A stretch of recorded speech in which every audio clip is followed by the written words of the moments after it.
The idea for the second half of this gathering is to sort of think through some of the comments about the competition and sort of a general question around what equity, innovation, and the rush of smartness might mean. We've assembled a panel of distinguished guests to sort of help us think through this. We're going to try something a bit different than is typical at academic gatherings. Instead of sort of hearing 10-minute statements from each panelist, what we'd like to do is engage with the audience as best as possible through a kind of Q&A. I've sent the panelists 5 questions that I'm going to read out to you so you can kind of get your ideas set for what kinds of things you might want to push back on. And each panelist has been asked to provide a very brief response. To each of these 5 questions in the hopes that we can have some cross-dialogue to some of these basic questions. So I want to just sort of read out what the questions are so you can kind of get a sense for what we're trying to aim for. The hope is that we'll spend 15 to 20 minutes on each question with the hope to get some feedback from each of you before we move on to the next question. If a question feels really interesting and we don't make it to the second question by the end of the night, that's also fine as well. All right. I'm also going to do some introductions of panelists here in just a moment. So the 5 lines of inquiry that I've asked the panelists to pre-prepare are the following. Number 1, what examples come most immediately to mind when thinking about the smart city? What is the smart city, you might say? What is usually captured by the notion of the smart city, and what tends to fall outside of this concept? Number 3, in what ways is the smart city technological? In what ways is the smart city social? Number 4, how do you understand the opportunities of the smart city? How might you understand its limitations? And finally, if we make it to the end of the night, hopefully concluding before 10 p.m., how might you prioritize investments under the umbrella of the smart city? All right.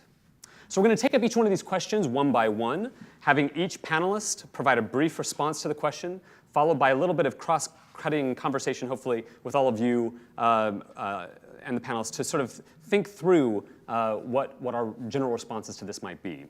I'm going to act as facilitator for the event, so I'm going to come off the podium, hopefully not fall off the stage, and sort of encourage you to get involved through the asking of questions as we hear from the panelists. If there's an obvious lull or an obvious moment to move forward, we'll move on to the next question. But as I said, if we don't make it to question 2 before the end of the night, that's totally fine by me. All right, so quick introductions. Our panelists include Jesse Adcock and Shawn Simpson. You want to wave? You've already met them. CTO and IT director for the cities of Vancouver and Surrey, respectively. Colleen Hardwick, a wave, is film producer and CEO of PlaceSpeak, the first location-based community consultation platform. Colleen is also a doctoral candidate at UBC Geography. As you know, Shannon Mattern couldn't travel here this evening, and she sends her apologies. She's associate professor of media studies at the New School in New York, and author of Code plus Clay, Data plus Dirt, 5,000 Years of Urban Media. I recommend to sort of run out and grab this book. This is a fantastic historical material account of many of the things that we are indeed concerned about today in cities. Gillian Rose, hi Gillian, is professor of human geography at the University of Oxford and fellow of the British Academy. She's author of a recent essay in the Annals of the American Association of Geographers titled Post-Human Agency in the Digitally Mediated City, Exteriorization, Individuation, Reinvention. She's also principal investigator of a grant and research project called Smart Cities in the Making, Learning from Milton Keynes.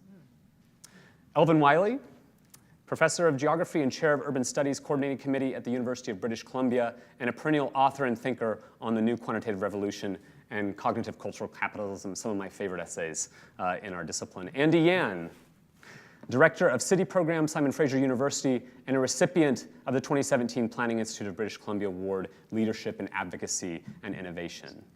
All right. So we'll begin with question 1, and I'm going to move off the stage. Again, I encourage brevity, and maybe we'll change up the order a bit so no one feels like they have to go first, and I'll take volunteers in particular for this first question. What examples come more immediately to mind when thinking about the smart city? Who wants to kick us off? Again, being brief, be a good example of brevity. Yeah. Anyone? All right, Shawn. I'll go, because it's one that I think has a community impact and everybody can relate to. Garbage.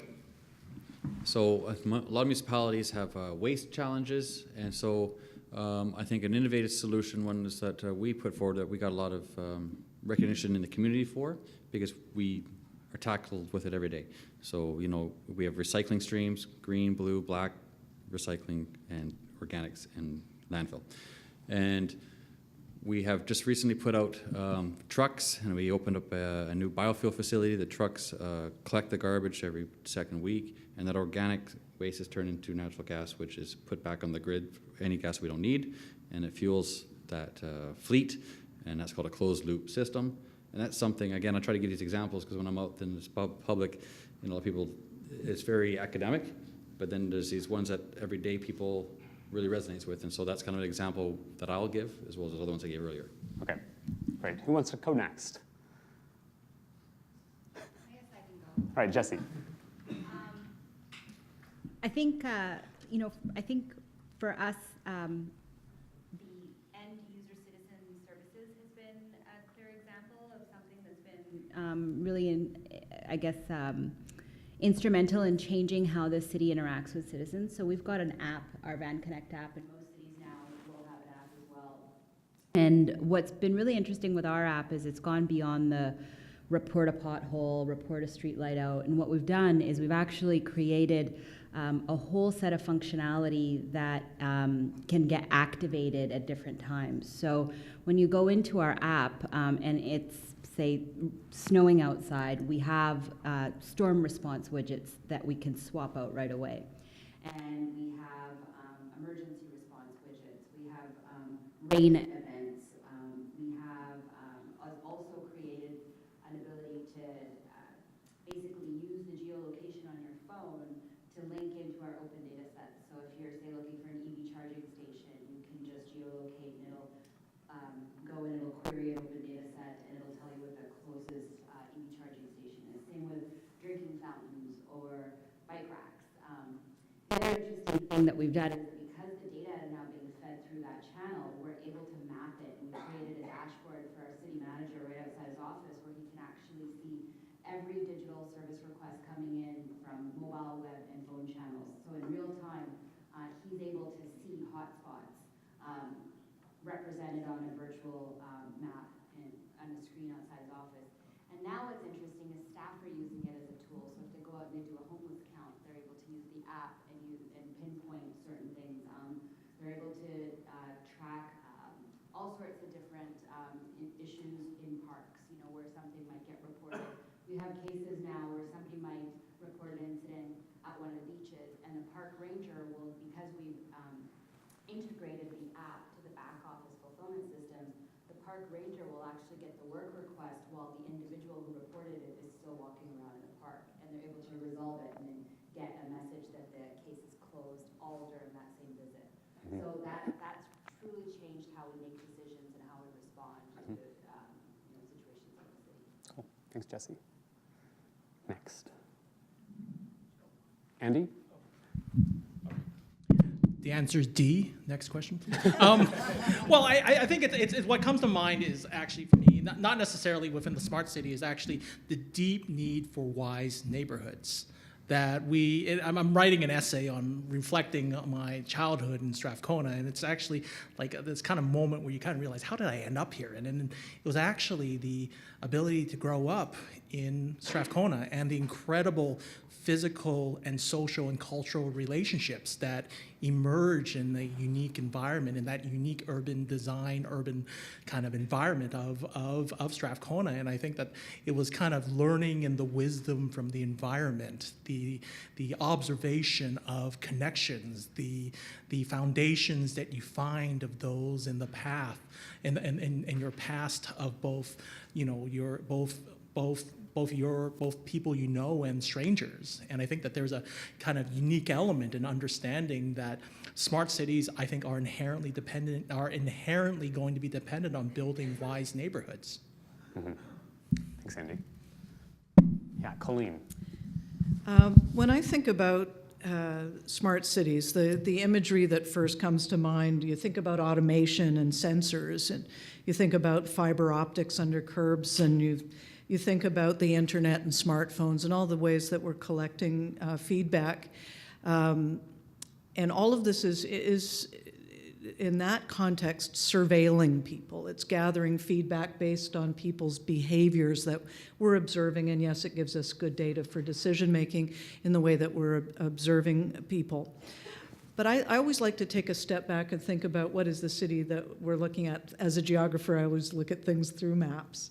And I look at the city of Vancouver and I look at the city of Surrey. I'll speak to Vancouver because I know it better. And we've got a piece of land that runs from Boundary Road west that's surrounded on three sides by water. And that land's not going to get any bigger. It's always going to be that size. And it's within that, the role of the city as an organization is to, first of all, operate as a business where it's getting revenue from land rent, whether that's through property taxes or parking meters or however it's making its money, and then its role is to be spending that money on providing services to its residents and its businesses. And so that is really the context into which our discussion around smart cities comes. And so what is the purpose of smart cities then is to provide better services to citizens in a more efficient and cost-effective way. So if we can contextualize it starting from that point, then I think that helps us because the technology is all enabling technology. But ultimately what it needs to be doing is helping, in my view, shift the relationship between the public and the public sector through technology. And hopefully, because of the accuracy of it, to build greater trust in that relationship. Because I think we all know that there is a sort of a shortage of trust in governments at all levels these days. Anyone that paid attention to the Edelman Trust Barometer that came out recently showed a massive downgrading of trust. Worse in the United States. I think it went down 36 points or something like that. But we can establish trust, I believe, using smart technology and enhancing by making it real online, making it real through the technology that's available to us. Mm-hmm. Thanks for that. Okay. Yeah, Gillian. I find this a really difficult question to answer, and I now realise it's because I misread it and misunderstood it. I thought the question was asking what is the kind of paradigmatic smart city? No, I thought you wanted us to name Barcelona or New York or Songdo or Dalera or because there are, you know, Or Vancouver. Or Vancouver. But that brings me to the point around, so many cities now are experimenting with smart technologies of very different kinds in very different ways. And there is a kind of global competition, right? The global catwalk, as Monica Deegan's called it, where cities have to compete to be the newest and which completely sidelines questions of kind of community accountability. It's a kind of global audience that a lot of this is being pitched to. I think that's what falls outside this. Yeah, well, right, thank you. Well, maybe we'll come on to that.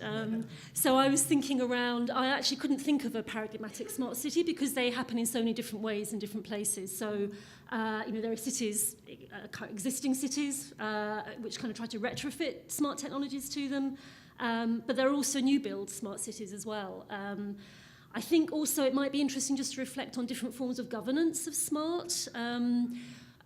Certainly in the UK, the private sector is massively important in the development of smart. It's a commercially driven project, I think, by and large, mostly because local government in the UK has no spare money to spend on anything. So that sounds like it's a different context from here, but I would be interested to hear about kind of smart private-public kind of balances in terms of how these things might develop. And then I think finally, there's the question of if smart is about projecting outwards as much as doing things in a city. What is the kind of vision for smart, and how is one city trying to differentiate itself in relation to others? Particularly because so much smart investment comes from the kind of competition that Vancouver and Surrey are currently participating in. If you're competing against other cities, you have to find something distinctive to say, I guess. So again, there's a kind of, and that might, there's an outward vision that might then impact on how, what happens in the city itself. So a lot of different dynamics to smart, which I guess I just wanted to flag rather than pick out one particular aspect. Thanks, Gillian. All right, Alvin. Thank you. I think of smart cities in terms of a couple of stories about people in the history of my discipline and its relationship to other disciplines. So there are these metrics by which you sift and sort and rank people who publish stuff. And for the first quarter century of the existence of the Social Science Citation Index, the most prominent geographer on the planet was a guy named Brian J.L. Barry. And in his autobiography, he talks about working on a series of analyses of indices of international development of countries around the world, doing this big statistical technique called factor analysis and working with a computer at the University of Chicago. And he tells a story about pouring a cup of coffee and walking inside the computer. Now, what he meant was pouring a cup of coffee and walking inside a giant room that had a computer. Okay, that's the first part of the story. Second part of the story is Ray Kurzweil, chief engineer at Google, who a couple of years ago appeared on stage at the Queen Elizabeth Theater with Richard Florida. And one of the metaphors that he talked about was the very powerful things that we carry around. He kept calling them brain extenders, okay? Now, those two stories for me fit together in the smart city because they deal with the relationship between the evolution of human settlements and the evolution of human thought about human settlements and how people think and how people behave in the urban environment. And so I think what we're seeing is kind of like this co-evolution of the way our cities are evolving, are co-evolving with the technologies that we use to experience city life, and they're co-evolving with the speed of change in how we think about cities and what cities represent to societies and everything. So that's part of my thought about smart cities. Yeah, and thank you for your responses. I think such a diversity of responses, from connected garbage cans to thinking more about how communities, regardless of digitalness, shape each other, connect each other in ways that sort of predate some of the more recent incursions and experiments within digital technologies. I think the question of smart in and smart outward, sort of thinking about the smart city is a really interesting breaking off point, I think, for this group as well. I'm going to turn to the panelists first, I guess. What kinds of similarities are you hearing from each other? What kinds of things do you see as key departures from your own thinking? Anything that comes immediately to mind? Any shocks or surprising thoughts from this first round of questions? Yeah, I'll go. Yeah, Jesse. Seeing as like we're blending academic thought, philosophy, sort of existentialism, and technology right now, we seem to be sort of on the cusp of like, how is this changing the outlook of our lives? It's really interesting. Like, maybe I'll just share an anecdote. So I'm sort of at the center of a number of different dialogues. I have operational responsibility at the city. I have some project responsibility. I'm working on this challenge. I get out in the community and I do this kind of stuff. What strikes me is the gap between generations right now in terms of their viewpoint around the role of technology in future communities. So let's just take an example. Recently, I was part of a mobility forum, and it was organized by TransLink, and there's a bunch of folks there, and I sat on a panel. And what struck me is the perception, for example, of autonomous vehicles. We have one generation, and those are the incumbent bureaucrats, who are very much like thinking about this in traditional urban planning contexts, in traditional academic senses in terms of how we need to do transportation planning and infrastructure planning. And then you have the younger kids who are thinking about, well, how are we going to change our lives if our haircuts are happening in an autonomous vehicle? So they're thinking about like things that are very, very different. And yet, so it's really interesting because when we enable those technologies to hit the streets, no pun intended,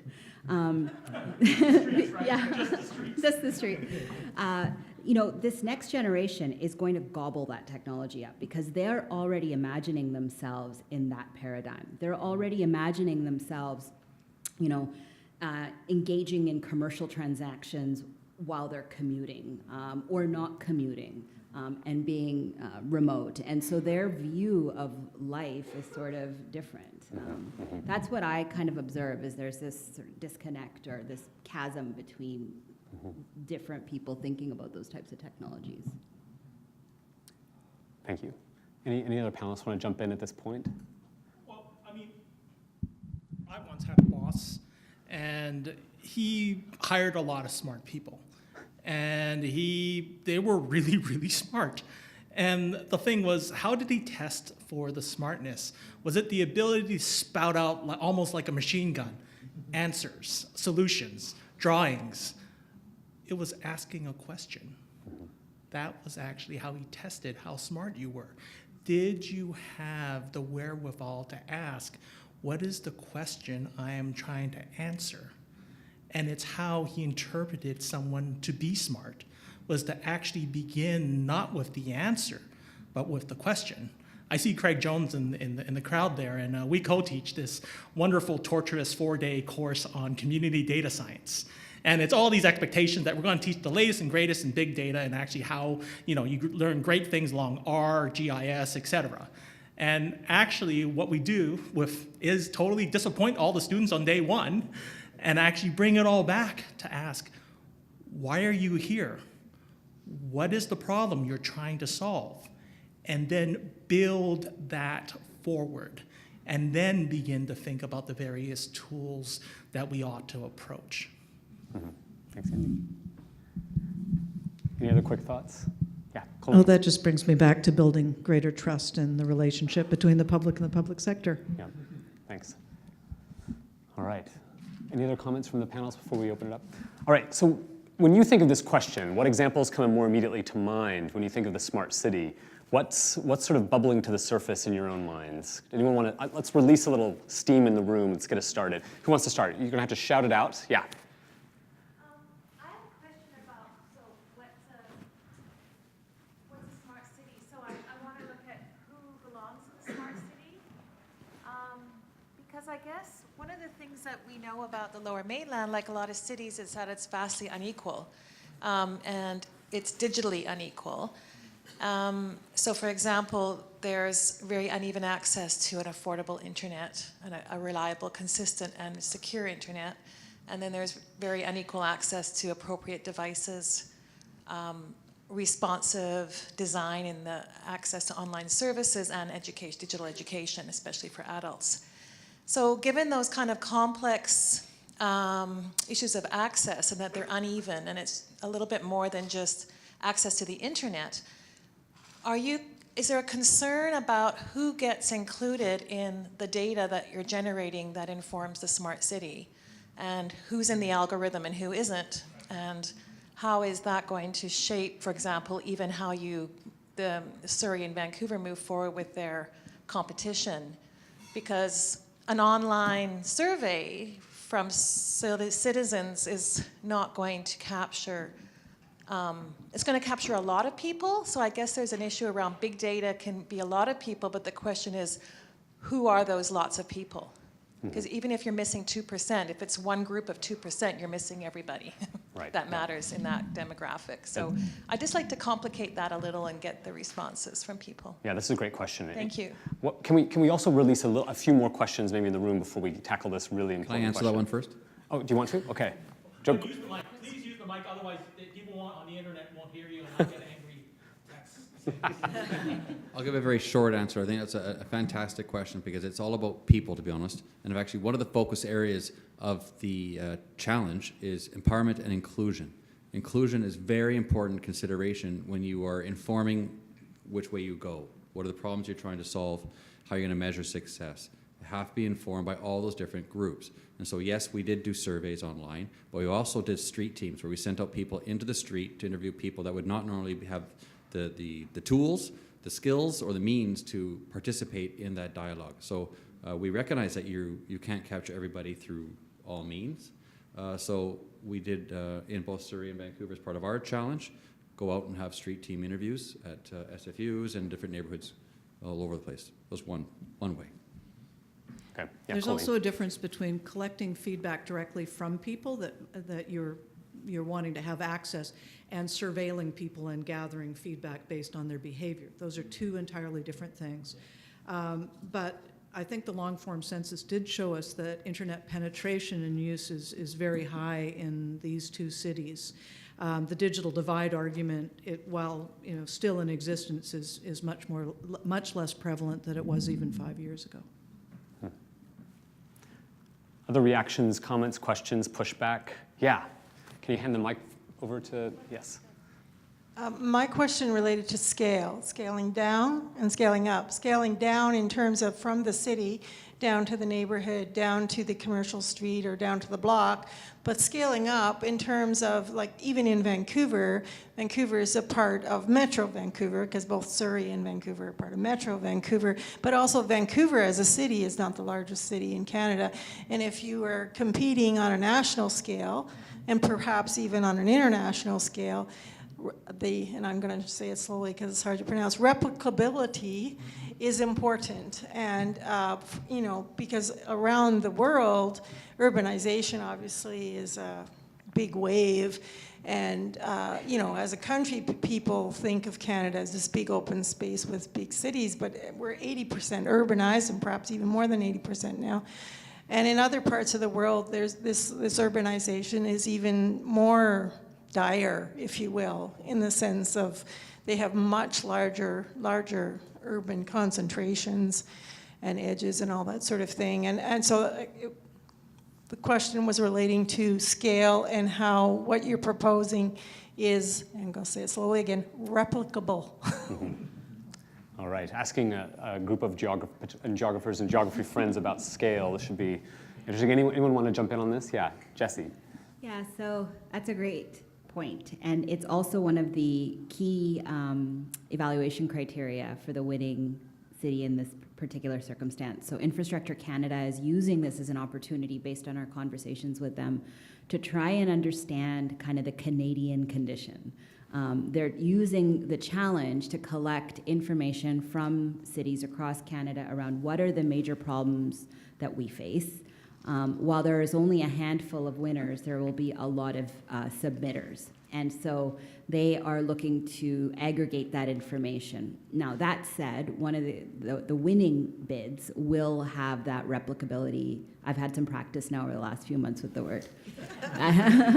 I also was struggling with it in the beginning. But the replicability aspect of it at a pan-Canadian level is a key component of the winning bid. And so that was actually one of the initial brainwaves in terms of igniting the collaboration between us and Surrey. So there's a few different thought processes that went on. One was this notion that us as technologists are more abstracted from political considerations because we are more operational in nature, and that we had an opportunity to create an adhesive connection between the two cities that may not necessarily exist, and we've been successful at that. We also thought about deployment and the ability to deploy $50 million. So just for context, right? Our 4-year IT capital plan is about $60 million, $50 million. And so for us, that would take us 4 years to deploy that, and that was not the time horizon. So we were also thinking about, like, we need to be successful. We need to be able to deploy whatever it is before the technology that we're using is defunct, and 4 years could create that risk. And so we thought partnering with Surrey would increase our ability to deploy. And then we thought how best to prove replicability than to deploy simultaneously into two environments with that urban-suburban connection. And so I probably said too much now. It's on the internet, and our bid is totally out the window. But that's kind of some of the logic that went into this. And now what we're doing is, Shawn talked about it earlier, is inviting other municipalities to come and advise us on their ability to adopt our ideas and what they would need to look like to be able to scale them into their communities. And so that's sort of been woven into the design of the collaboration and the MOU. Smaller communities, yeah. Is there, on this question of replicability, on the question of replicability, on this question of replicability, are there obvious limitations, dangers in that kind of scaling up approach that some might say leads to a kind of universalization of technique that may not speak as closely to the needs the very specific place-time needs of very, very small neighborhoods or unique neighborhoods? Is there any sort of danger of thinking of replicability in that way? What do we think here? I mean, follow your advice. In a previous, one built into my throat. I mean, in a previous life, I was a programmer, and I had to map all 13,000 curb cuts in the city of Oakland. And that was probably one of the most stressful things in my life, because what it was is that you could not screw up the app, because if you wrote the app, it would basically replicate 13,000 mistakes. And what happened was that you make sure that you have some kind of feedback loop through which you can change course, you can observe, you can assess what you're doing, and then understand that you're not going to get it right the first time. And you have that ability to repeat and then to kind of get better. And in one way, it's not only to replicate, got that, and it is the ability to, what's the best word? What's the word? To iterate. To titrate. Yeah. Let's pick a whole bunch of other good words that you can repeat. But to titrate, to really, I think, have a back and forth in an idea. And I think that's really, something that I think one can take advantage of, I think, in a smart city. Mm-hmm. Mm-hmm. Gillian, did you? Yeah, I think maybe the question we should clarify perhaps is what exactly we're trying to replicate. So I think it sounds like the kind of consultation processes and the engagement and so on that you've established as models in Vancouver and Surrey sound fantastic. I was at an event a few weeks ago in London, and there's some folk from Manchester were there. They were asked about their main learning point from all the various smart city experiments going on there, and it wasn't actually about the technology at all. It was about precisely those kind of, I don't know quite what to call them, but sort of governance processes. It was about how to bring in different people, communities, stakeholders, different sectors, and so on. And that was the best practice that they thought other places could learn from. It wasn't the technology itself. So I think if we're talking about a kind of rollout methodology, replicating, that sounds cool and fine. I think if we're talking about tech scaling up, though, I mean, that's really the language that the large tech corporations that are looking to make lots of money out of smarts use. It's about kind of imagining this kind of frictionless space where, solution Y can be, invented in one place and then smoothly, kind of exported, with profit to other places. I think that's a different sense of replication, and I think that one starts to raise all sorts of questions about, I guess, Matt saying it may no longer respond to what local places need, and then you get into quite a different sort of vision of smart, which is much less responsive to local citizens and communities. Yes. Well, the original question also dealt with not just scaling up, but scaling down. And I think that gets to a recognition of character. And for example, Strathcona isn't the same as Chinatown, isn't the same as Shaughnessy. And God forbid, Halifax is not the same as Vancouver, and Quebec City is not the same as Toronto. Every city has its individual character, and if every city responds to some kind of municipal governance, and God forbid that you actually water down the character of your own city to the point that people actually lose pride in their sense of place. So that's why I think it's not just all about scaling up. It's also about, in the process of coming up with a smart city, not losing the character of the city and its individual neighborhoods. It's a basic question of authenticity. Yes. And that's basically what I think that's a really important point, is how do you maintain that authenticity? Yeah, Elvin. In geography, there's a traditional way of viewing scale as you have a neighborhood, then you have a city, and then you have a region, and then you have a nation, and then you have a world.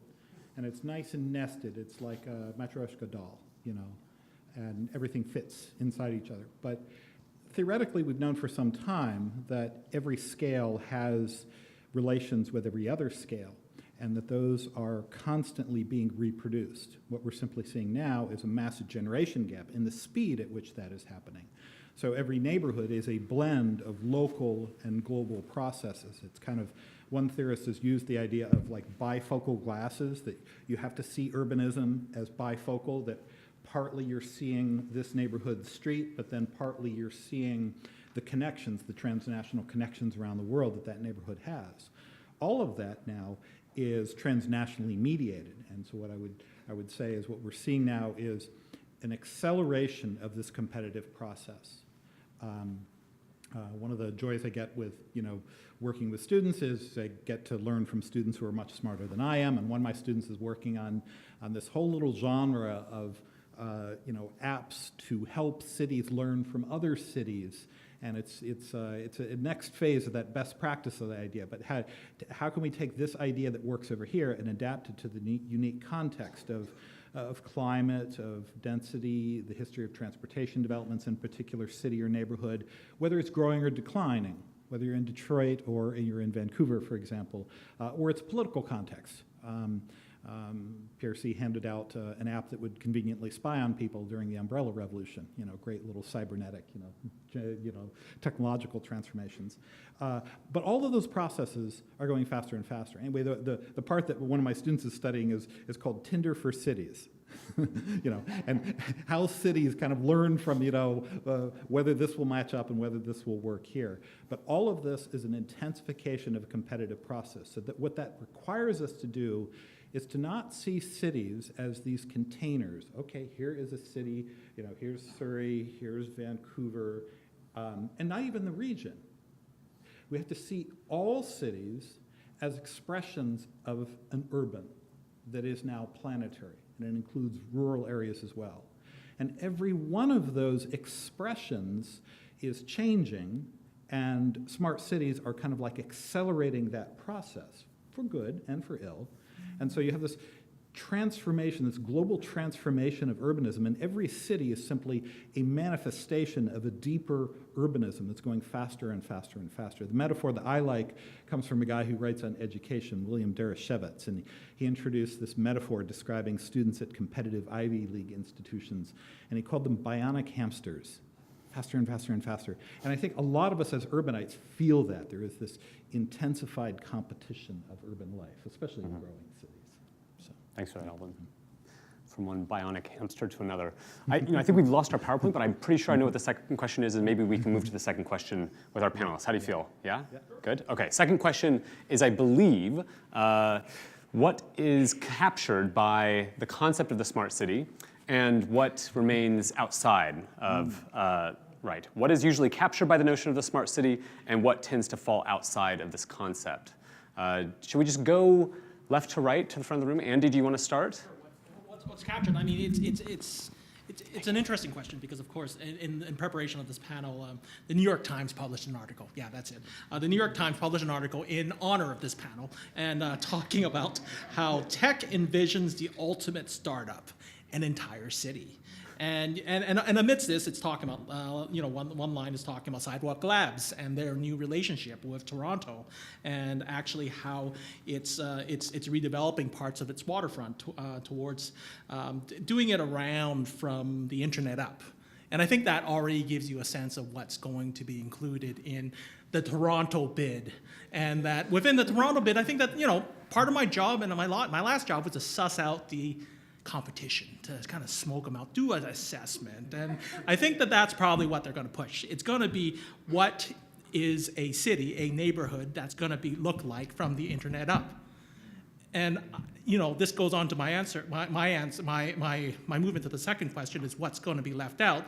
And I would say, actually, I think how you engage that, knowing that 500-pound sumo wrestler of Toronto is going to approach this question as what does a neighborhood look like from the internet up, I would dare to ask, what would the smart city do if we took and looked at it as if it was from reconciliation up, which fundamentally touches what's left out. And I think that what's left out, I think it is this incredible techno-utopic idea that we can find some solutions to some pertinent problems that have haunted cities for hundreds, if not thousands of years. And I think that I would think that the audacity towards approaching cities, the smart city, from reconciliation up, particularly Canadian cities, I think is an audacious response towards what a smart city is. Thanks, Andy. Colleen? Okay. So what is usually captured by the notion of the smart city, and what tends to fall outside the concept? So when we think of the smart city, we think of automation and sensors. We think of the internet, the mobile cloud, a lot of gadgetry in various forms, and most of that from the citizen's perspective is passive. Again, because this is gathering information about our movement or about our way that we're having our garbage taken out. These are the interaction of the individual is passive. They're not aware that this is going on. That's really what so much of what we're talking about. It's fiber optics under curves. It's towers, smart sorts, power. The portable ubiquity that we've been talking about.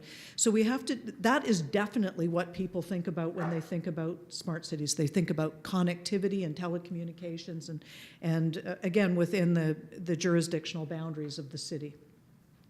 What that I'm wondering about that falls outside of that is the individual's interaction. Now, I'm not talking about see, click, fix, or interacting with an app. I'm talking about I live here. I'm a citizen of this city. I live here, and all of these things are revolving around me, whether it's planning or engineering or schools or parks, all of the different kinds of activities that are involved in a city.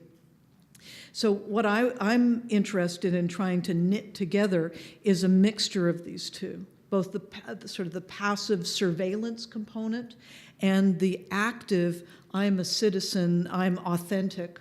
This is a citizen-centered model where the city is both serving me and I'm contributing back to the city. So again, I just overarching conscious of what's going on in these smart city discussions to ensure the former is definitely in there. The sensor side of things, the fiber optic telecommunication side of things is in there. I just want to make sure that the human feedback gathering process is transparent and actionable and accountable in ways that I don't think we've really considered to date. Thanks, Colleen. Yeah, Gillian. Thank you. I'm going to emphasise similar things, I think. So if a smart city is about the production and sort of harvesting of digital data in different ways, big data, to solve urban problems, I think both the data, the solving and the problems all leave certain things out in the way that smart cities are currently being configured, particularly in kind of corporate versions. So I think there's very rarely much discussion about exactly what kinds of data cities generate and therefore what kinds of things can be done with them. So in the spirit of let's start from a different starting point, if we thought about big data instead of traffic flows or that kind of automatically generated big data, what happens if we start to think of another massive data corpus in cities, which is family photos, right? Family photography collections, 80% digital now, I guess. What would happen if we started to envision a city through people's familial, neighbourhood, community, ritual kind of visualizations of their lives and their identities? I think we'd end up with a very different sense of what a city might be. I think the idea that data solves problems is deeply technocratic and absolutely leaves out any, or very often any sense of kind of democratic accountability. So democracy becomes a kind of referenda, yes, no, whenever it's pictured in smart cities. It doesn't become a really participatory, let the citizens set the agenda kind of democracy. Again, it sounds like Vancouver and Surrey are pushing at that in interesting ways. And finally, I think the whole notion of problems the smart city discourse so often presents the city as a problem to be solved, and problems are about frictions and differences and things being slow. I think very often many of the problems that smart cities set out to resolve are actually the things that make urban spaces really valuable for human life, actually, which is about encountering difference and difficulty. One of the scales I wanted to add on, actually, before we moved on, certainly lots of feminist, critical race, queer scholarship would talk about the scale of the body. And what about different sorts of bodies encountering each other in cities, and often actually quite difficult and uncomfortable kinds of ways. And that's really important. That's part of why cities are really valuable to us.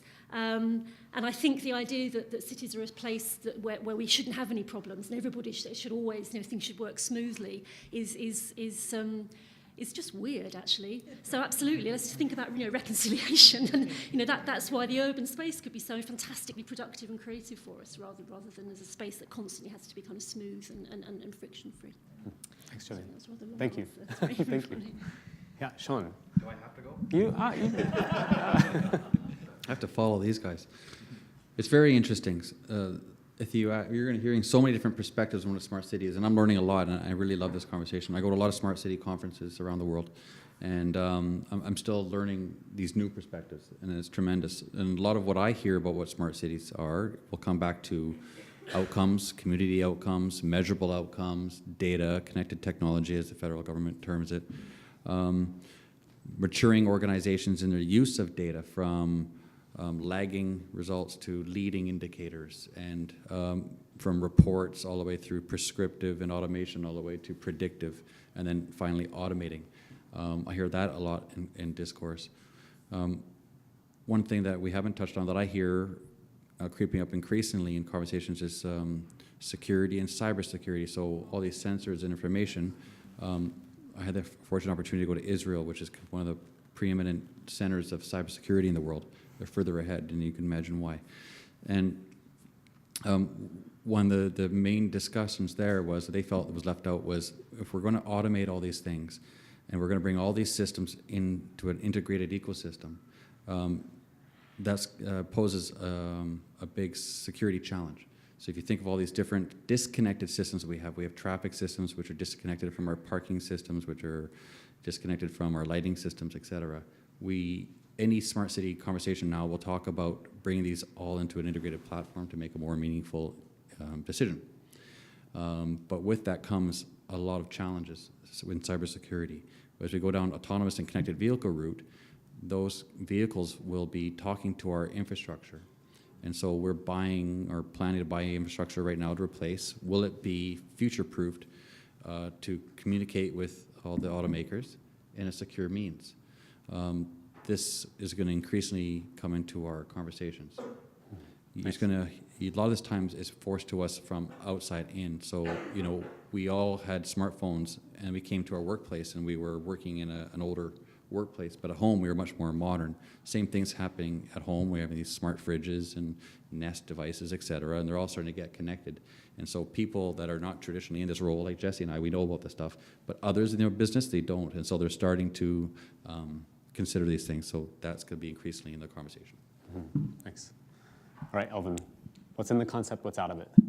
God, I wish William Gibson, the cyberpunk author, were on this panel to talk about the risks and possibilities of this new world that we're living in here.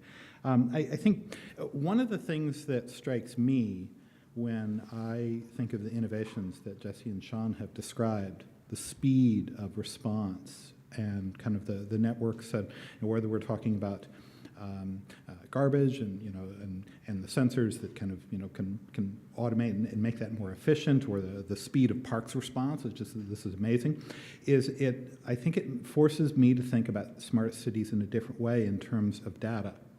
So traditionally in the social sciences, data were seen as kind of rare and valuable, very centralized, usually in an entity of the state, and there was kind of like an access and credentialing series of hierarchies to gain access to it, and it was kind of seen as an objective representation of something out there. And I think that smart cities encourage us to think of data not as reflections of places or reflections of people even, but as constitutive of them. And in that sense, data are increasingly moving faster, and in a certain sense, data can be seen as alive. So one of the histories of computers is kind of like the development of the stored program computer broke the distinction between numbers that mean things versus numbers that do things. And so I think that as we live more in smart cities, it's kind of how much data does an urban life require?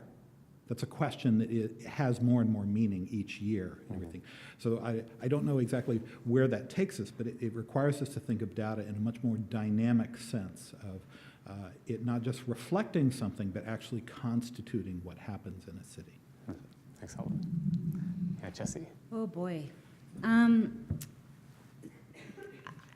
So it's really interesting, the whole topic of smart cities, I think it started off with a bit of as a manifestation of what industry imposed on a category of goods and services that could be sold to economic buyers in cities. Mm-hmm.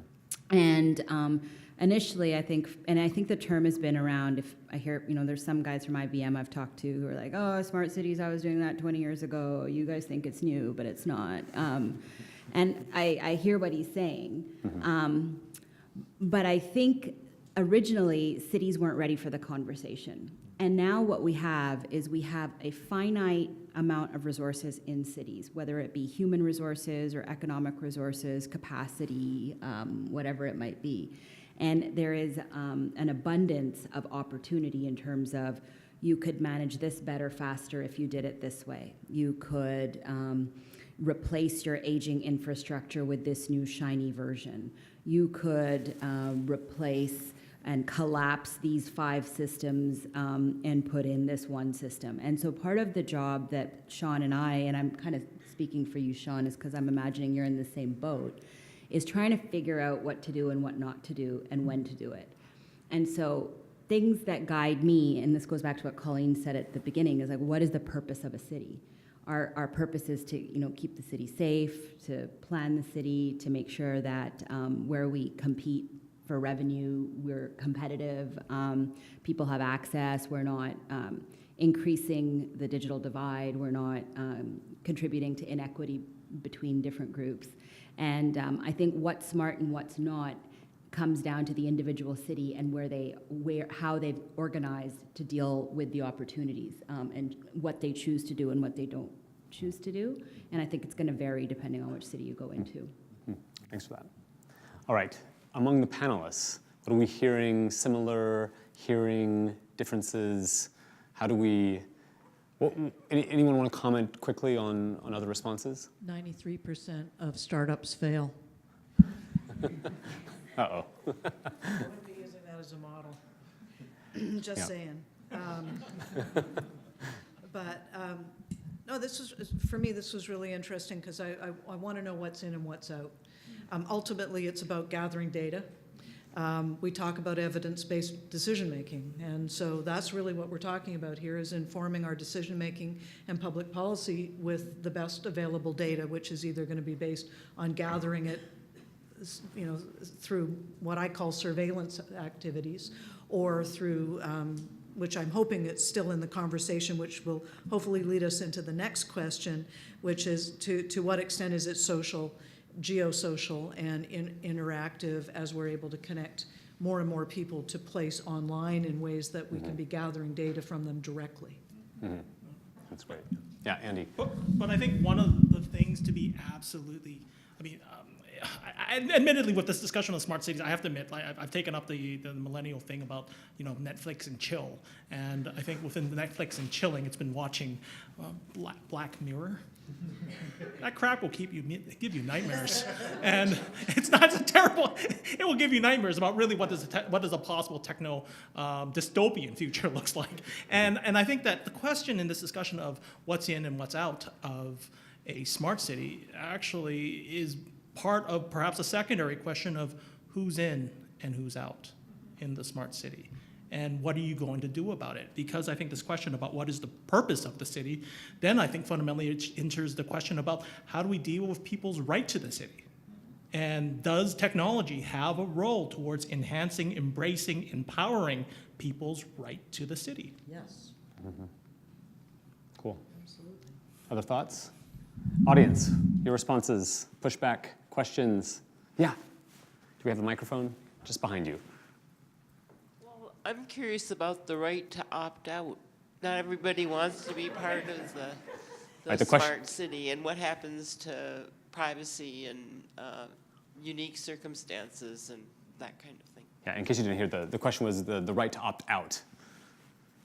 Anyone want to jump in on that one? I'll jump in on that because the right to opt out of interacting directly, you have that right at any time to opt out in the way that you provide feedback. I mean, you can go old school and write a letter to City Hall. You don't have to interact through any kind of mobile device or anything like that. But the ability to opt out through, again, the things that are essentially surveilling human activity, that's a lot more problematic. In where you're interacting and gathering feedback from people, there's something called privacy by design, if you're familiar with that concept, which disaggregates your digital identity from the feedback that you provide. So you can architect things to separate them apart. But you can't do that unless, I mean, we're not at the stage where we've got chips in our arms or in our brains or anything like that. But there is a lot of information that can be gathered about you just in aggregate, not you as an individual, but through just sensors and picking up your activities. So again, I just differentiate between the two. Think about your way that you're interacting and how you're keeping that private and protected versus, Big Brother and the dystopian stuff that Andy's talking about. Yeah, Jesse. One of the questions that I, as an individual, always have is around the sort of the personal standard people have for privacy. I always find it fascinating, and I'm not advocating for surveillance, and I'm not advocating for any breach of trust or privacy or anything like that. But what's interesting to me is that people are willing to give away all the information about themselves to private brands without thinking about it. And when it comes to government or protective services or agencies that are there to protect people, then people are absolutely not willing to do that. So, I see products now that are pitched at cities. Like I said, there's an abundance of folks who are innovating in that space where user patterns and behaviors from mobile apps, the Candy Crushes of the world, or the what artist does my face look like, or what game am I playing, where those vendors are selling the data to private companies and private innovators, and those private innovators are then doing their data science magic on the data and selling the insights back. And they're saying, we have a data set of all the people who played this particular video game on an Android phone, and that vendor sold it to us. It's all anonymized. But at the end of the day, you can kind of reverse engineer quite a bit if you know how. I don't know how, but I know there are smart people that know how. Andy's nodding, so it's good. Yeah, people can, Andy probably knows how. So I think that humans have to take some personal responsibility for their privacy as well. And I think that conversation is one that we never have because people do have this double standard. And I'm guilty of it too, where I'm willing to kind of not apply any standards with private brands, and I have really high standards with public. Government. Mm-hmm. Yeah. Yeah, Shawn. So which famous person do you look like? I haven't done it. I haven't done it on purpose because it creeps me out. I just want to say, from a city perspective, we take privacy very serious. And I would say 10 years ago, it wasn't talked about that much in the technology space. And now it's talked about with every initiative.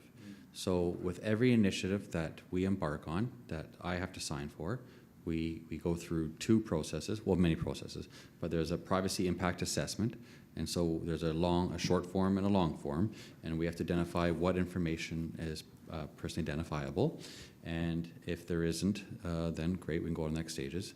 If there is, then it's another process. And even if that process, even if that information might appear not to be personally identifiable, if you match it up with other data, quite often the two together give you personally identifiable information. So we do look at it at a broad lens. So we finish the PIA, it's called, and then we do an ISRA, which is an information security risk assessment. And these two help inform if we should embark on it or not. And you may or may not be familiar, but in BC, we have FOIPA, and we have legislation in BC that is more stringent than other provinces across Canada, with the exception of Nova Scotia, I believe.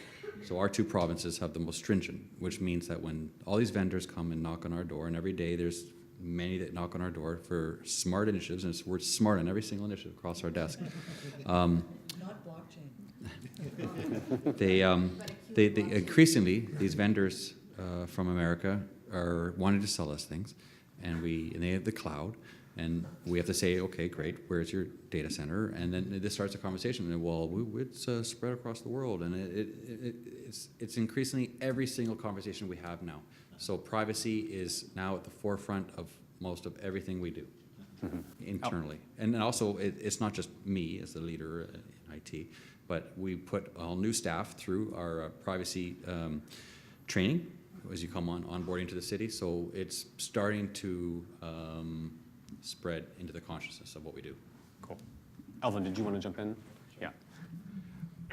Thanks to both Jesse and Shawn for highlighting that, because I think the public-private divide in terms of trust and observation and data is absolutely crucial. For years I've been concerned about this in the sense of the way the telemarketing industry is evolving is a direct threat to public institutions that need information. I think on the issue of the right to opt out, there's a couple of contradictions that I struggle with. Last year, I was paging through the Vancouver Sun, and I saw an ad. It was a job ad, and it was for firefighters. And it was in one of the eastern suburbs, maybe Maple Ridge. And then it had a QR code and a URL. And it was one of the used URLs that a human being cannot actually read and type in, okay? So that just made me think, okay, did we as a society decide that your qualifications to be a firefighter are that you have to be able to, figure out how to apply on this? And maybe it is true that we've gotten to universal, complete ubiquitous, that everybody is going to have a smartphone. And that's kind of the assumption of the digital divide discourse, is there are people who have this stuff called digital stuff, and then there are people who don't, so we have to get people on it. I think we're moving into a much more complicated and interesting world in which everybody is connected, but some people are connected in ways that they want to be, and then some people are connected in ways that they're kind of forced to be. So that raises the second question, which is the right to opt out and what Colleen had pointed out about surveillance. So it's, if you ask people information, then you have a sampling problem, because people can actually decide to not tell you, or they can decide to lie. Okay, and so if you can observe what they're doing rather than what they say, then you get better information. So there was a scandal a couple of years ago with a company that has clout scores, K-L-O-U-T, and they will create a profile for you on your social media influence, even if you're not on social media. Because if people who know you are on social media and they talk about you, you're on social media. So your identity becomes a basis for this. And there was a big scandal over this a couple of years ago, so I don't know if they've changed their business practices. And then third, sorry for going on so long, there's the issue of the counterfactual. So what do you make if somebody is not on social media or is not connected? What is that? What does the absence of information mean? So I know someone several years ago, this is in a European country, and he was studying activists who were doing direct action protest. He was studying a social movement that was engaging in some property damage, so low-level criminal activity. And he wasn't engaging in any of this, but he was studying what they were doing. And one night he went to a meeting where they were talking, and the prosecutors had him under surveillance, and he did not bring his cell phone to that meeting. That became the basis of the prosecutors going before a judge and saying, He did not bring his cell phone to that meeting, therefore he's suspicious. So we're going to have more and more of those counterfactual questions, like, why aren't you on this network? Why aren't you using this device that you're supposed to be using? You know? Yeah, yeah. Mm-hmm. Yeah. You're guilty until. Yeah. All right, perhaps on this point, let's move to the third question, if we might, which I believe is the question about in what sense is the smart city technological and in what sense is it social? Anyone want to jump off? Do you want to start? Maybe we'll go the opposite direction, or how do you feel, Jesse? In what ways is, so the question is, in what ways is the smart city technological, and in what ways is it social? It's technological in that the DNA of a lot of the solutions has technology components, but it is entirely social, because the purpose of the city ultimately is to take care of the social fabric of our communities. And so, and I think that Infrastructure Canada also in the Smart City Challenge has done a really good job about talking about the currency of these submissions, not necessarily being the data and the technology ideas, but rather the social impact of how data and technology are used. So to my mind, it's the social outcomes that drive the technology choices. Mm-hmm. Cool, thanks. Yeah, Elvin. I would see simply the social and the technological kind of working with each other in the sense of the devices are changing and the possibilities of the technologies are changing, and then that's creating expectations. So we have, in a lot of cases, we have rising expectations of consumers and citizens in certain cities. They're expecting things to happen faster and faster. So there is kind of like this constant interactive process.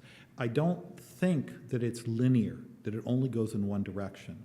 So I think there are these cases where you have this unevenness and kind of like a moving forward and backward and according to whatever different definitions. So I would see it evolving in a sort of multi-dimensional space of people and technologies. Yeah, so both technological and social. All right, thanks. Yeah, Shawn. I would say for the smart city and the technological side, I think of what the purpose of my team's role is enablement. And increasingly, with the demand I shared with you earlier in Surrey, with the rapid growth, we can't keep staffing up to meet those increases on demand on our services. So increasingly, we're going to be leveraging technology to support that increase in demand. Part of my job is to help my staff and others connect how this technology impacts our community, not just the organization and enabling the planning department and fire department and police departments, but actually how this technology is supporting and provides outcomes in the community. So as Jesse articulated, it's everything that we do ultimately is for the community. And so I agree, it's that connection that is our role to help people understand. Mm-hmm. It's not just about, that's why you don't hear me using all the buzzwords that have been, all these people use way more technological buzzwords than I do. I know them all, but I actually refuse to do it at work because I don't want people to associate me as the computer guy. I want them to associate with me with the social and the community impact. Interesting. Thanks, Shawn. Yeah, Jillian, got any buzzwords? Socio-technical? Yeah, good. Okay. Yeah, no, I think smart is social and technological at the same time, all the way down. So, I mean, there are lots and lots of ways in which that works, and we've already heard 2 or 3. I mean, I'm part of the research project I'm leading. We're kind of drilling down into the construction of an open database, but particularly thinking around the ways in which that database, which is highly technologically kind of, because all these different databases are being integrated, and this is very innovative apparently, but they are categorizing places and populations using categories that actually were age, socioeconomic, say postcode. That there are certain categories being reproduced in the very weft and warp of the database, social categories. And I'm also particularly interested in, and I think, I mean, we've touched on it this evening, but generally not enough attention is being paid to the enormous sort of cultural discourses going on around smart and the different sorts of characters who inhabit the smart city. So I find it, in fact, we talk about Black Mirror. I watched the latest, the Blade Runner what's it, 2024 on the plane coming over. Also, interesting contrast, Ghost in the Shell, actually. There's a lot of efforts being to invent and think through what future cities might be, but also a lot of kind of performative work we're finding, looking at different sorts of smart projects in Milton Keynes going on around how you be a smart person. It's just fascinating, reading transcripts of people pitching smart products, and they're going to change the world, and it's going to be fantastic and everything. And there's this, I'm doing this. There's a sort of, I think it's highly gendered. It's a very masculine discourse. I think it's in the UK context, the IT sector, the startup sector is very masculinized, and this kind of assertive, we're going to sell and pitch, and even if 97% of us are actually going to fail, but I mentioned that. So there's all sorts of social differences being produced and reproduced in all sorts of different ways in smart, I think. I think it's really crucial, we start to pay a little bit more attention to those sorts of implications. So privacy and data, really fascinating to hear the care in which you're thinking it through, but this is a very individualized discourse, for example, as the same thing does when we wave our smartphone. It's producing the smart city person as an individual, as opposed to, let's say, a collective. There are very few collectives imagined as in smart city. It's highly individualized. So there are all sorts of social things being done with these technologies and produced through them that we could spend a lot of time discussing. Yeah, thanks, Colleen. In what way is the smart city technological? Well, the whole definition of smart cities revolves around technology to start with. So I think that's well defined. And the way that I separate out the technological through that lens from the social or the geosocial, because we're talking about cities which are geospatial. To me, that's where it gets interesting. I think the straight-ahead nuts and bolts operational aspects of what can be achieved through technology to achieve efficiencies have been well articulated here. And they are right down to the basics of how you get your garbage picked up. But I'm also interested in the social aspect of how this can help with innovation and digital democracy. Because we work within a system of popular control where we, the people, elect representatives to represent us, so they need to know what us think. And they need to know what us within that city and within the neighborhoods within the city think, and the neighborhoods of all being unique in and of themselves as well. So there is a unique opportunity, I think, through technology to move that ball further down the field.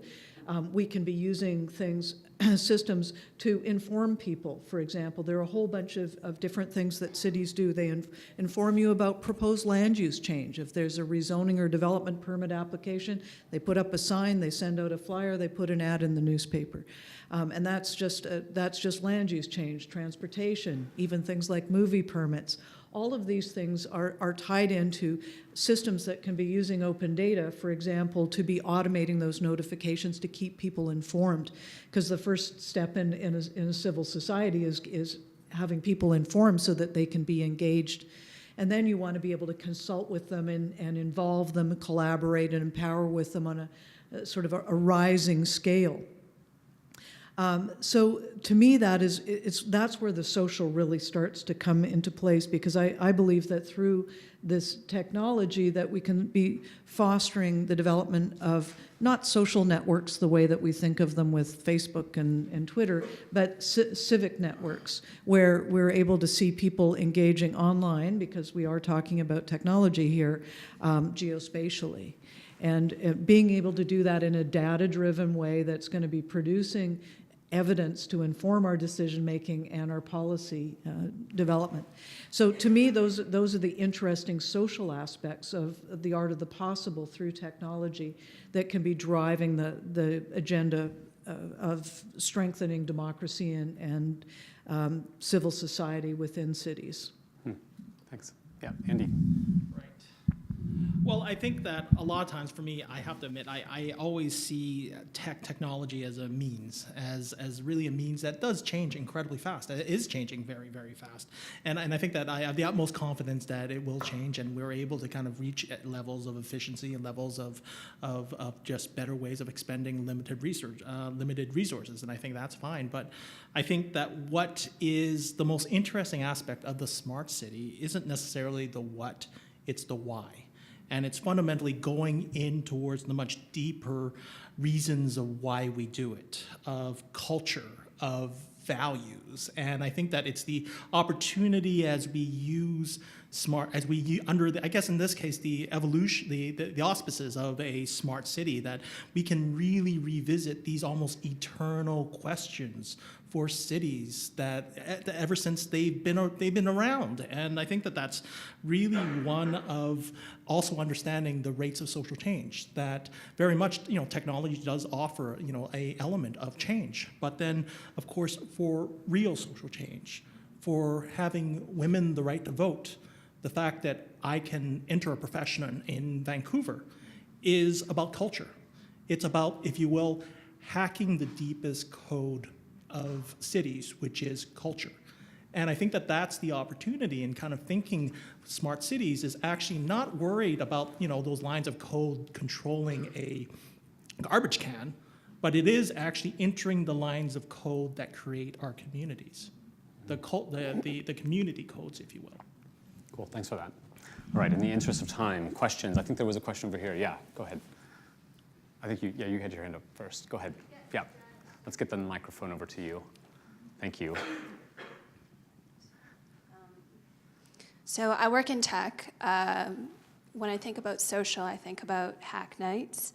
I know that the cities, some of you here, do sponsor those types of events.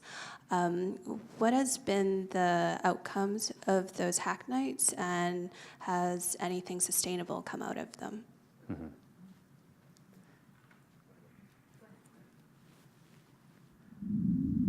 That's a great question. I've hosted a few of those. Say a bit more about what a hack night is for... Hackathons. Hackathons, you encourage the public, the vendor community, anybody can come, and typically that event is characterized, if it's a strong one, the city will come up with a couple problem statements and make data available and educate people where that data might be, open data. And then people will pitch an idea, how they might solve a particular problem, and other people start pitching, and then people will organize themselves around the pitches that they like the most. And then they will embark on solving that problem in a given period of time, over a few hours, and there's quite often vendor prizes, and they, at the end, have to pitch how far they got in the solution. So that's a hackathon, and then maybe the city will adopt it or partner with you to expand it further. So all that being said, that's a hackathon. And there's sometimes big events in it, and in fact, many of them are make big fanfare, but they don't produce tangible results. It's rare, like, so if you were to develop one for me, and then say it solved a problem, what's the certainty that you're going to keep supporting that in 3 weeks from now? And we got 10,000 people that are using it. So that's one of the challenges. So quite often these things come and go quickly, the solutions. Yeah, Colleen. I think hackathons are a phase. Because there's very, very few. I mean, everybody had to have them. It was the latest thing that everybody had to have hackathons.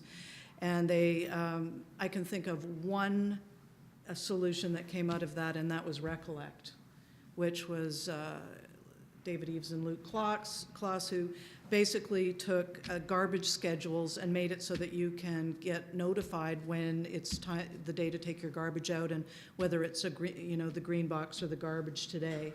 That has been the one hackathon solution that I'm aware of that was able to come up with a go-to-market strategy and scale, and they've been successful in doing that. Also in Vancouver had it. But I can't think of any other one that has been effective and has scaled, because the big challenge with all of this that we forget about is that you've got to be able to take these things and turn them into sustainable businesses.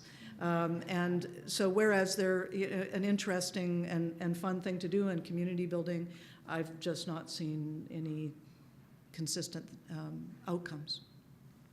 Jesse, did you want to say Being honest. something? Yeah, I agree with Colleen and Shawn, but I have observed as of late. So, everything is a maturity, like, sort of spectrum. And up until this point, hackathons, I think, have been a real great community building tool, not necessarily something that produces a lot of long enduring IP that can be used for years and generates all the sort of economic potential. That said, what I have seen now is lines of business within the city thinking differently around problem areas. So the opioid crisis is one where I've heard lately people within different groups in the city who are trying to address the issue, contemplating different ideas on how to look for patterns in the data, how to share the data. Now, we haven't done anything around that yet, but I've recently heard people that 2-3 years ago would not have even thought about it as a potential solution, actually contemplating that. And I think what was missing in the early days of hackathons was those tangible sponsors from business areas within the cities where it was real problems. And so the communities that were designing the hackathons were like either the open data community, meetup groups, local innovators, techies that are self-organizing, and what was missing was that juicy city problem. And now what I'm seeing is the juicy city problem starting to manifest, and the people who own the juicy city problems going, would this hackathon thing maybe work, do you think? And so those are new conversations that I'm starting to see happen. So I'm not ready to totally write them off, but I agree with my colleagues on the panel in terms of their effectiveness. Yeah. Hackathons may be a phase and are not so popular now, but they were instrumental in getting people to understand that cities have open data portals. They went hand in hand at that time. And the reason why I created hackathons for the city was just to draw awareness that we have an open data portal. Come look at what we have. Andy. But I think this highlights again the importance of understanding what's the problem as opposed to pursuing a solution. And that this is, I think, an iterative process. You're not going to get it right off on the right spot. But then I think that there's a bit of a warning, I think, in talking about smart cities, and as much as the kind of societies that we create today is really, the difference between the spectacle and substance. That so much of success in some of these activities is about creating an incredible spectacle, something that looks incredibly consumable, versus an actual deep, substantial change in the underlying culture. Again, that rather torturous community data class that Craig and I teach, its core isn't teaching people software. It's creating a culture of data through which they understand and start off in their own journeys, which really highlight what you're talking about is the contribution of those early hackathons. It wasn't the hackathon that finally came out. It's the fact that you started a culture through which is this beginning through, and we won't know really what the deliverables may be for another 5-10 years, which does not necessarily fit into a consumer business cycle of a year. And I think that that's really how we need to deeply think about what happens in the smart city. How do we really define what winning looks like? Can you really define the winners? Or can rather cities define the conditions for winning? All right, thanks for that. Rachel, yeah, do you have a microphone? There you are. Hi, speaking of the social, I would like to bring up the topic of unaffordable housing. Like, what does the smart city mean in the context where most people can't afford to live? Like, what does it mean in a place where people are being displaced, evicted, and excluded? What does that mean for social and community? And I would like to direct this especially towards Shawn and Jesse, given they are both in municipal government, and earlier you said that you wanted to be associated with ideas of the social and community. Thanks, Rachel. That's a great question. So one of the focus areas of the federal challenge is safety and security. And I would think homelessness and mental health and addiction all fall under that category. And so they definitely want us to consider that. And the challenge of our homelessness situation is a little bit different than in Vancouver, but certainly we're having that conversation about what are the common challenges, how can we rally around that. At this point, we still haven't landed on necessarily which problem we're going to be tackling, because we can only really get to pick one or two. But homelessness is a big issue locally, as is the opioid crisis, as there's many congestion and other issues.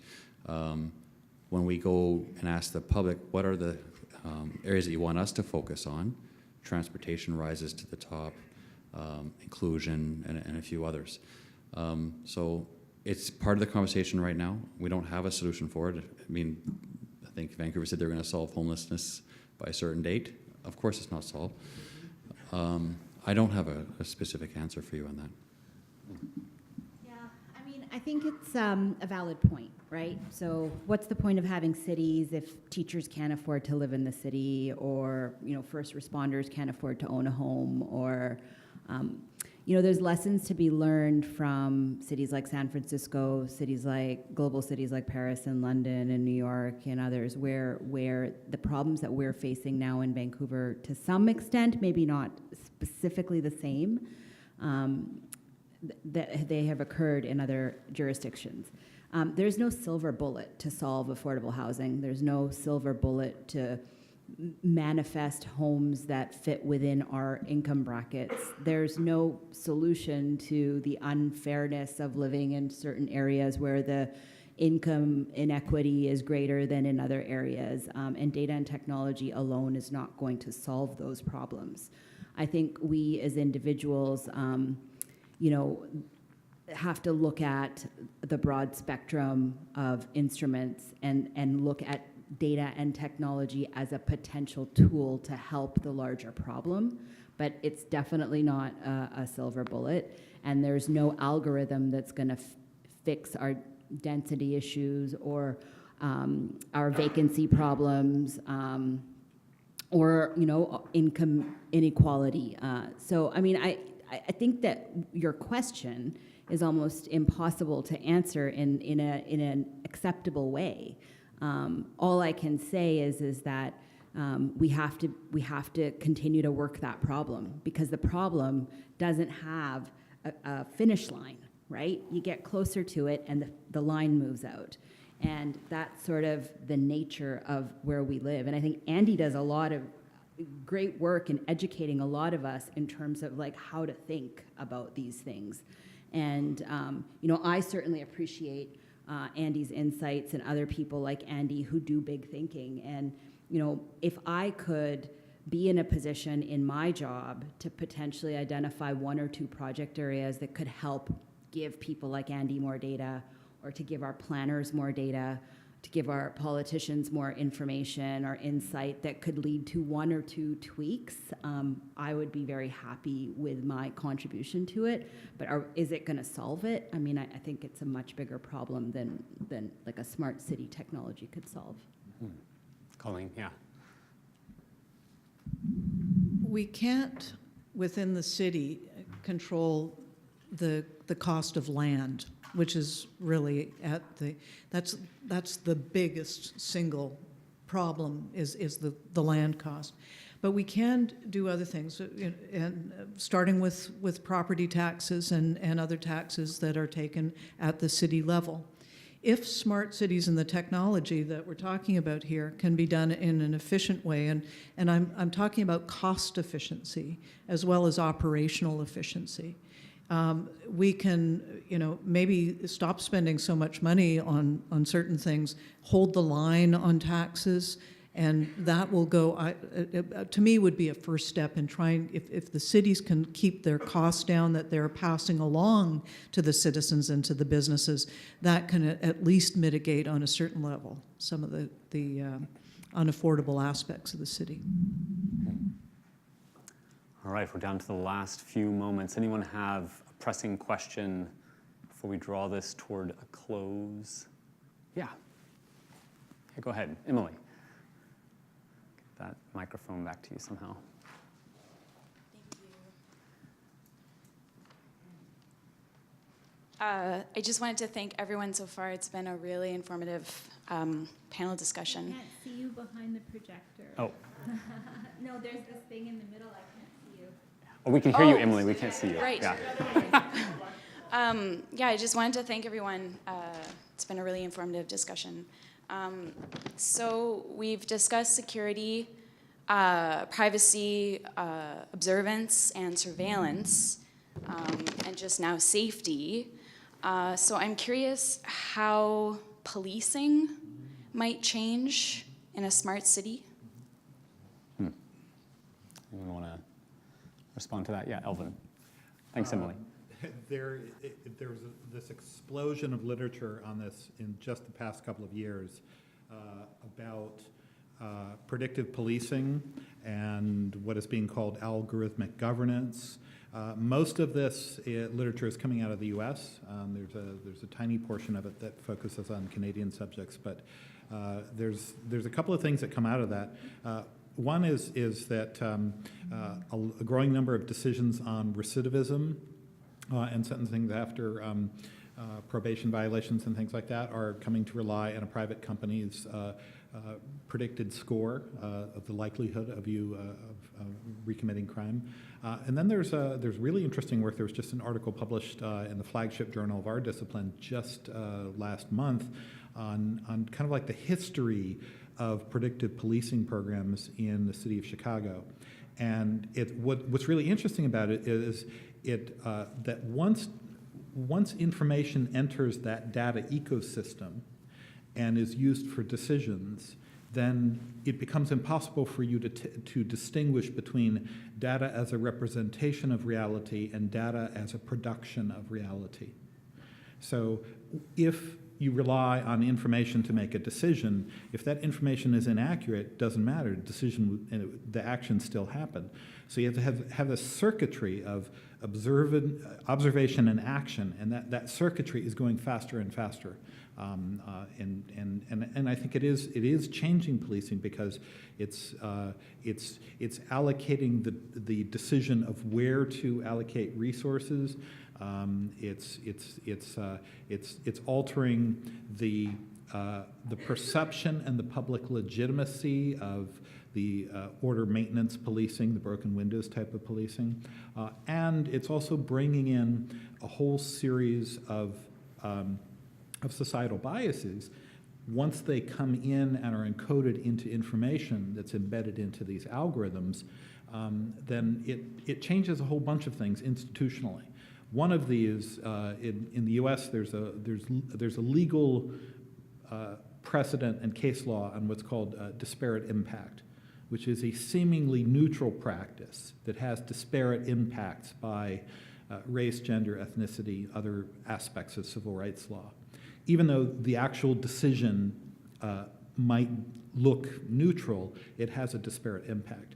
And I think what we're seeing is algorithms, as they become more and more pervasive in urban life, are proliferating disparate impacts in more and more domains of life, and they're embedding into institutional processes that require kind of like a forensic analysis of inequalities and raising really difficult questions about how to deal with security versus due process.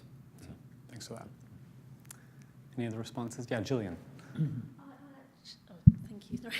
I actually just wanted to mention another issue that we haven't touched on so far, but a different one. So if anybody, if there's a reaction to what Elvin just said, I'm happy to wait. But you've got 5 minutes. No, it won't take 5 minutes. Yeah, Okay. go for it, Jillian. I just wanted to, that list of things that we had talked about was interesting and kind of symptomatic, I think, and it's great that you added policing to it, because I think security, policing are going to become increasingly important. One of the sort of histories of smart cities, I think IBM first started experimenting with kind of tracking population mobilities in apartheid South Africa. So there are some various, there are some really, policing doesn't, very strong state violence issues. Anyway, but the other thing I wanted to put on the table was another thing that doesn't get discussed very often is kind of cultural as in culture, as in sort of arts sort of practice in relation to smart. So in the UK, I think one of the cities that's most successfully managed to engage communities in the way I think it sounds like we've heard a little bit of around, in this region is Bristol. And Bristol has two arts centres, one of which, the Watershed, is kind of sort of avant-garde, sort of / mainstream kind of city centre, but the other is Noel Media West, which is in one of the most deprived areas of the city. And they've both had really long-term, ongoing projects which have brought in a whole variety of different kind of art, digital artists, festivals, film festivals, back to this idea of our kind of imaginations of what a smart city might be. And I think now, after a, decade of work, kind of this different kind of scaling up, I suppose, really sort of embedding a kind of local culture or encouraging of discussion of how digital technologies might work. Seems to me that city has quite a distinctive sense now of what a sort of, was it equity we had in our session title, how that might work out in a particular city with its particular histories. For example, in Bristol's case of slave trade and docks and working class deprivation and so on. So that's not the only way to go about it, but I think it's sort about long-term and a sustained project. I think there are kind of cultural practices that could be relevant to the kind of things we've been talking about this evening as well. Thanks for that, Gillian. I think we've actually hit the end of our time. So I want to thank the panelists and thank you all for joining this Bell Urban Forum. Can we give a round of applause to the room? Thanks.